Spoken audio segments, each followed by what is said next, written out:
DRM साहब को जो हमारे प्रतिनिधि हैं उनको ज्ञापन देकर और डीआरएम साहब के पास भेजना है कि सुबह में हमारी जो जरूरत है उसको यहाँ पर जो आरक्षण काउंटर है जो दोनों शिफ्टों में चलाया जाए, फिर से हमारी व्यवस्था ठीक किया जाए और बाकी जो हमारी व्यवस्था बिगड़ी हुई है जो पहले सुचारू रूप से चलती थी उसके लिए हम लोग डीआरएम साहब तो प्रतिनिधि हैं उनको डायरेक्ट हम लोग डीआरएम साहब तक भेजेंगे, ठीक है ना। तो सभी लोग ज्ञापन और विज्ञप्ति तैयार कर रहे हैं। अभी फिलहाल एक्सप्रेस ट्रेनों का ठहरा हुआ है फरक्का कहा जाए और कोटा पटना, इससे पहले पंजाब मेल का हुआ था। कितनी खुशी हो रही है इतने मुश्किलों का सामना करने के दर्द बाद? भी है और खुशी भी है।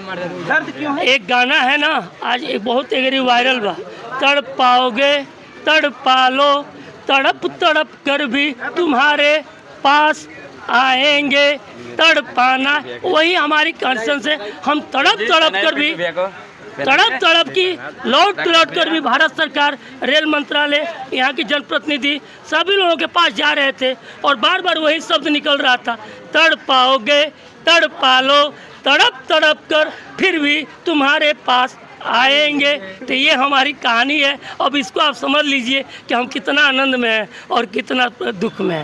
अब आज हर्ष है, हम सभी लोग आज हर्ष में हैं। आप सवाल जवाब स्टेशन को लेकर करना हो। इसके बाद से आप लोग क्या मांग? देखिए हमारी मांग कुछ ऐसा स्पेशल नहीं है। हम 144 गांव का प्रतिनिधित्व करते हैं। मैं मौखिक नहीं बोल रहा हूँ, ये आपके पास लिखित स्टेशन में पड़ा हुआ है। यहाँ एक सुंदर, बहुत सुंदर बड़ा हॉस्पिटल है जो 144 गांव का प्रतिनिधित्व करता है। यहाँ पर डिग्री कॉलेज है, एग्रीकल्चर कॉलेज है, तमाम ऐसी सुविधाएं हैं जो कि हो चुकी हैं, लेकिन बाहर से लोग आते जाते हैं, व्यापारी कहीं आते जाते हैं, उनके लिए ट्रेन नहीं था। और भारत सरकार किस मानक से ट्रेन रोकती है और किसके लिए रोकती है, यही समझने में हमको 10 साल बीत गया।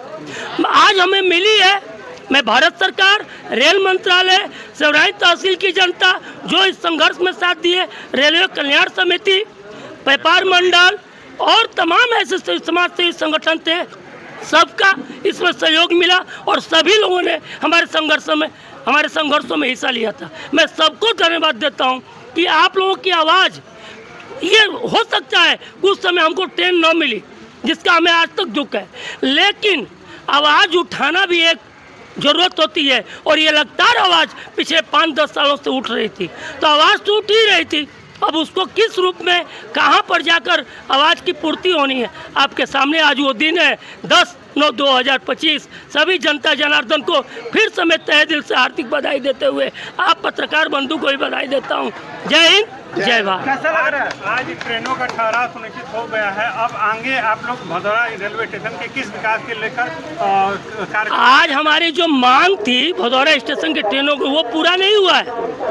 ये तो तड़प पाओगे तड़प पालो, वो मेरी व्यवस्था छीनी गई थी और हर जगह बहाल हो गई थी, हमें आज वो मिला है। लेकिन हमारी जो जरूरत है इस स्टेशन की, वो तो आज भी हम मरहूम है। नए व्यवस्था को लेकर क्या आप चाहते हैं? क्या चाहते हैं? अरे हम चाहते हैं कि हमारे यहाँ आरक्षण जो काउंटर है 2 शिफ्टों में चलता था, उसको बंद किया गया। क्यों बंद हुआ? 1 शिफ्ट में चल रहा है, सब लोग परेशान हैं, बार बार शिकायत हो रहा है, उसको 2 शिफ्टों में कर दिया जाए।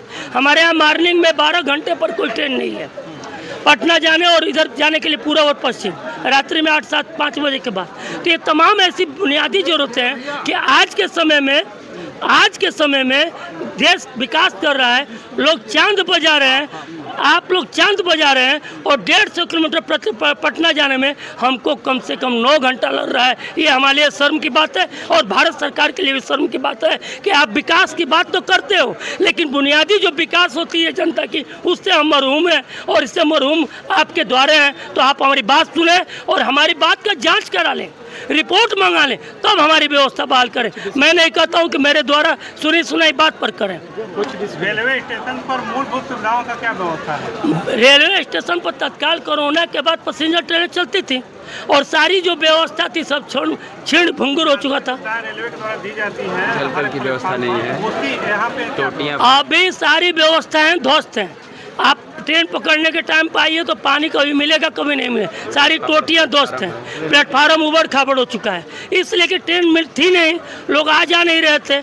अब इस व्यवस्था में फिर से जान आई है तो हम उम्मीद करते हैं कि हमारे डीआरएम साहब दानापुर प्रबंधक, स्टेशन मास्टर और जो भी सक्षम अधिकारी हैं उन तक आपके माध्यम से आवाज़ जाएगा और हमारे स्टेशन का पुनः निर्माण होगा। और मैं भाजपा के उन चंद नेताओं से जो ईमानदार हैं, जो आज भी देश के लिए सोचते हैं, उनसे चाहूँगा कि सरकार आपकी, लोग आपके, भारत सरकार आपकी, केंद्र में उत्तर सरकार, तो काम तो आप ही करोगे भाई। हम किसी राजनीतिक पचड़ में नहीं पड़ना चाहते हैं। हमारी दर्द को सुनो और जनता के बीच आओ और यहाँ की व्यवस्थाओं को बदहाल करो, निश्चित ही जनता तुम्हारी सुनेगी। जय हिंद, जय भारत। अच्छा, यात्री सुविधा में कोच डिस्प्ले बहुत जरूरी है। क्या कहना चाहते हैं? क्या नाम है आपका? कोच डिस्प्ले यहाँ स्टेशन पे बहुत जरूरी है, क्योंकि अब एक्सप्रेस ट्रेनों का ठहराव हो गया है यहाँ पे, और उसमें यात्रियों को बड़ी कष्ट होता है। कभी भाग के आगे जाना पड़ता है, कभी पीछे जाना पड़ता है, अपना कोच खोजने में बड़ी दिक्कत है। वो कोच डिस्प्ले इंडिकेशन बहुत जरूरी है। जैसे अन्य स्टेशनों में होता है, अन्य स्टेशनों में हमारे में है भदौरा, यात्रियों की सुविधा कहने का मतलब है कि हमारे स्टेशन को भी वो सारी सुविधाएं प्राप्त हो जो अदर स्टेशनों को दी जा रही हैं। अब एक लाइन में सारी बातें सरकार समझ जाएगी और सरकार समझे। अब तो ये जंक्शन भी बनने जा रहा है। हाल फिलहाल में आपने सबने सुना होगा कि ये आपका मिल रहा है, तो तमाम तरह की व्यवस्थाएं चल रही हैं। मैं सभी जनता जनार्दन से पहले कहूँगा कि यहाँ कोई भी धर्म वर्ग विशेष सभी लोग आएंगे स्टेशन पर चढ़ने। सभी लोग, व्यापार मंडल, समाज सेवी संस्थाएं एक होकर लड़े। एक रहोगे तो सेफ रहोगे, बटोगे तो कटोगे।